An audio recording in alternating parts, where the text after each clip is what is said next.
Pessimism is casting a shadow over American people's mood. A new poll has found that only 1 in 4 Americans expect their finances to improve over the course of next year. The poll by the Associated Press and GfK shows the support for President Obama's handling of the economy has hit a brick wall. Only 46% of respondents think he is doing a good job in the economy, while 52% disapprove of his work. The number is 3% up from a similar poll last September. The poll has found that just 25% describe the nation's economy as good, while 59% believe it is in a poor status. Obama's approval rating has also hit the lowest level since his re-election, mostly among independent voters.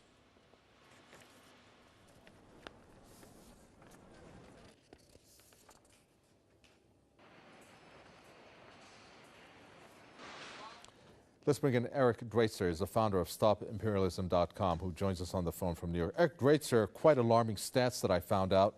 One coming from retirement accounts, of which in the U.S. There has been, based on a fourth quarter finding of 2012, that an increase of 30% by Americans who are getting loans from their 401k plan. Combine that with oil prices going down, gold prices going down, and student loans and car loans, the next two bubbles to burst. Obviously, the U.S. economy, therefore, is not doing well, is it? No, it's absolutely not. And part of this is, of course, structural. There is a system in place that benefits the Wall Street financiers at the cost of the working class and the middle class in this country. But, of course, also the failure of policies, not only of the Bush administration, but most specifically since its current, the Obama administration, which has done absolutely nothing to actually improve the economy. What they have done, rather, is to create jobs. Yes, it is true, but the jobs that they've created are low-wage jobs. So in essence, what you're seeing is a conversion of the U.S. economy, which had traditionally been a high-wage economy, into one that is now a low-wage economy. So those full-time positions that used to exist no longer exist. So because of that, you see people doing exactly as you said, borrowing against their 401ks, their IRAs, their other pension plans, people who are now working multiple jobs, median incomes going down, total wealth going down.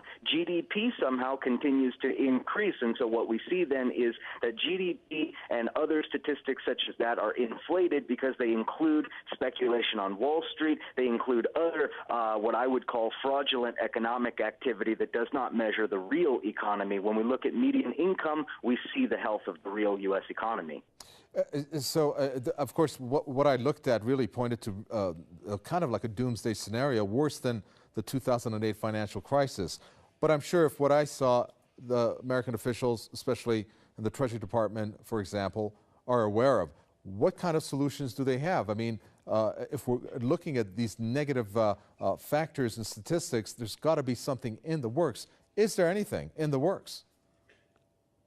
Sure, there is, and it's a continuation of the quantitative easing policy. But remember that quantitative easing is essentially flooding the market with free money, but free money that is only given to the banks. It essentially subsidizes banks taking 0% interest loans. So, in essence, the philosophy then, this is, of course, the neoliberal capitalist ideology, that you give money to the wealthiest at the top, particularly in the financial establishment, and that somehow they are the job creators, that they will spur economic growth. This has, of course, been completely rejected and totally disproven by history.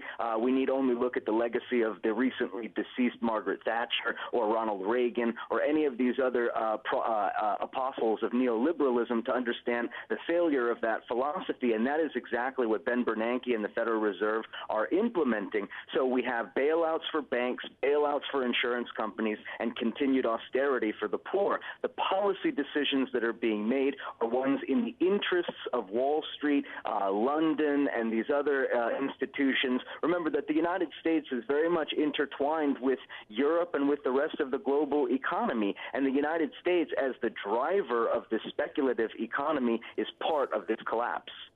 Thank you very much for that. Eric Draitser, founder of StopImperialism.com. It's good to talk to you.